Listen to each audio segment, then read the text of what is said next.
Hey, what's up, friends? Ray with Doc at Timworks. How y'all doing? So, have you ever had the experience of moving an industrial lathe, or possibly you might be purchasing one in the future and you don't know how to go about it? It can be quite the daunting procedure. This one here happens to weigh about 1,000 pounds, right? This is a one-way 2436. Okay, its base model configuration weighs 887 pounds, I believe, but I have this 17-inch extension on it, and I also have this bowl turning extension on it, probably putting it up close to 1,000 pounds. So it's very difficult to move a unit like this. Most people that I've seen, if they have to move it, will take apart the components, take out the motor, take off the headstock, take off the legs and the control units. That is time consuming, and you can only pray that you get it back together right. Right? You know what I mean? Uh, I don't know, like when I work on cars, I usually have a coffee tin full of extra parts and bolts left over. You don't want that with your lathe. So the good people at Oneway have come up with a fantastic solution. Okay, it doesn't work for every lathe, but is a solution for the one-way lathes that use this type of leg. And I believe the 18-inch lathe uses the same thing. The good friends and folks at Oneway have come up with a genius solution for moving these lathes. Now, most lathes come with a hard caster, or you can buy a mobility kit for a hard caster for wheeling around in this shop like this, right? That's not going to help you move it from one shop to another, from your truck uh, out to your shop. So, in our circumstance, when we moved to Texas from Michigan, we had to drop our pods off out in the garage driveway. Now, that driveway is not paved surface or concrete surface. It's a really rough road base, chunks of gravel and rocks this big. Okay, I couldn't even use a moving dolly over that surface. So hard casters, if you've ever, it's like a roller skate. You get one little pebble underneath it and it stops instantly. Now, the folks at Oneway have come up with this system, which uses inflatable casters. Okay, and these are heavy duty tires made for moving it, and it's off road. So we actually moved my lathe out of a pod that had about a 3-inch drop to the ground, and then over a rock driveway, around the corners, down a path, out to this shop here.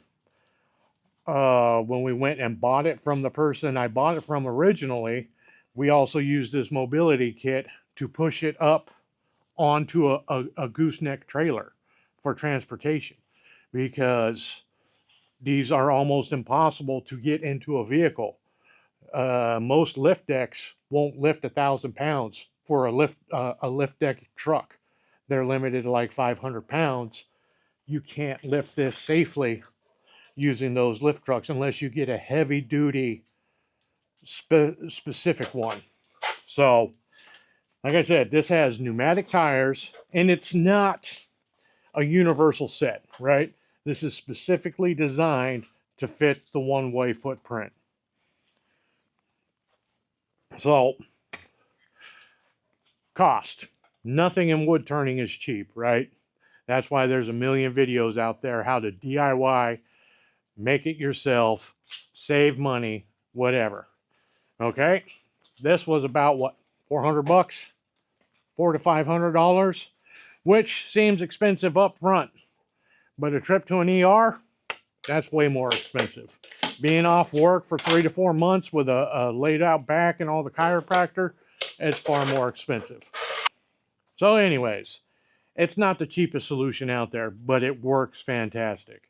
And, I haven't seen any other company go through the hoops that Oneway does to make sure that you can safely move their equipment around. So I've got my Sun Raider here.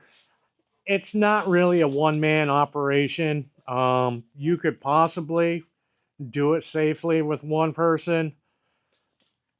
I just rather would not. So the kit comes with 2 side tires,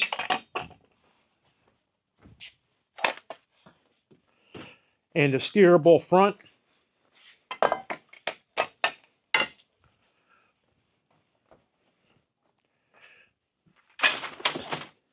and a jack for lifting up your machine.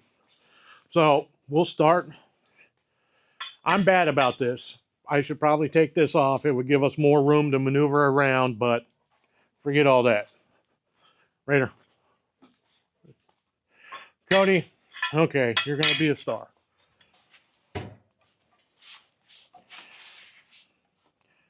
Okay, so we've got this piece here, and it basically will support the unit here and then be trapped right here. So it just simply comes over here, and then you can let down off of it, and there it's supported. So now we go over to the other side.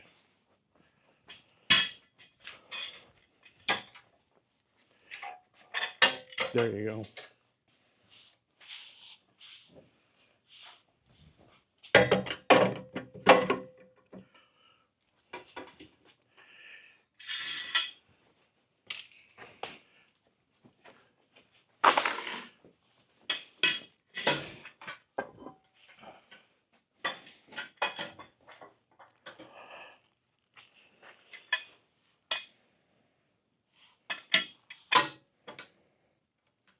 It's coming on the very edge. Hold on. I do believe we did it more.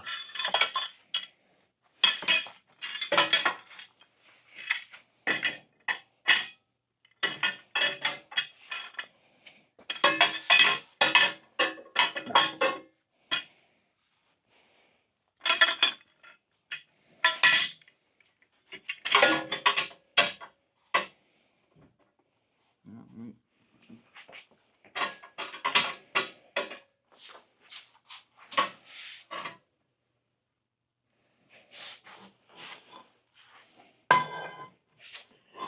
All you have to really do is be mindful of pinch points, body placement, finger placement, all that good fun stuff.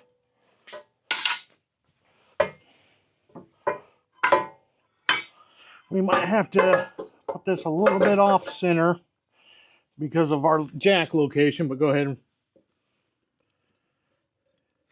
now come over here and repick it back up so we can center it. Okay. So there it is, centered. And now it's on these heavy duty off-road tires. And one person can move this 1,000-pound machine around. Which it's easier if my son would push on it from behind. Okay, so that's just a quick demonstration of how fast it goes. So I think that's where we're going to put this machine. And you know, it steers like a hand truck with one tire in the front. It's really maneuverable.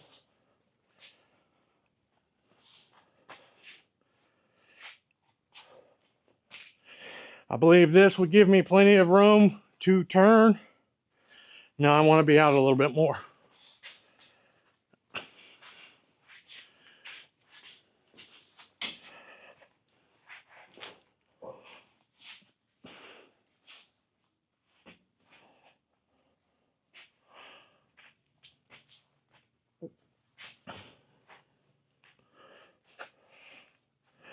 Roughly right here. All right, son. Now reversing it's just as easy.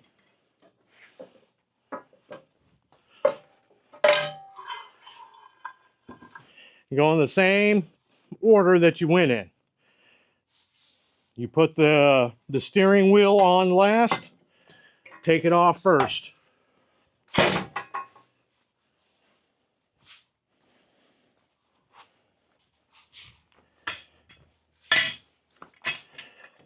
Take one side off.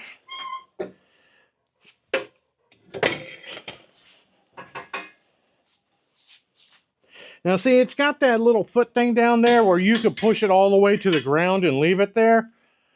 I'm not comfortable doing that. I'd just rather have my son hold on to it so that we're safe. And then, just like that, a 1,000-pound industrial lathe has been moved safely to the spot where you need it. And you can always move it again afterwards. I would keep on to these because you're not going to get a resale value of them, but you could always sell them on Marketplace, because I was looking for one used before I bought this set. Nobody wants to part with them though. It's a hefty investment. Most people would want that return. So all right, friends, I hope this helps you out and gives you ideas, because maybe you have a giant robust lathe and they don't have quite the same getup, but you could factory or make something yourself with the off-road tires instead of the hard casters for moving something around off-road. This is what I mean. So here's the entrance to the shop where we came through, and then this is the terrain of my driveway, the composition of it. It's, you know, it's road-based, caliche, whatever you want to call it, but it's basically what they build a lot of oil field locations out here in Texas with. So, hey, while I got you here, look at this, the wall of shame, friends. All the big wood I brought with me from Michigan back down to Texas, and we got to get to turning it. I got it up on this wall where it gets a lot of shade and it's off the ground so it's not soggy. I came across some ash working on that. I know I'm a train wreck, but here's my log pile that I've been collecting. I've got some cedar, some post oak, ash, pecan, mulberry, all kinds of good stuff. But see, even with that mobility kit, if I had wanted to, I could come down this way. I would feel completely safe using a mobility kit and bringing it down here and bringing it into my shed. I would have had to faction or fabricate a ramp, but what I decided to do instead was kind of have my shed kind of as a chainsaw and gunsmithing area, and keep my chainsaw and my gunsmithing tools and materials outside of the dusty area that is the wood turning shop.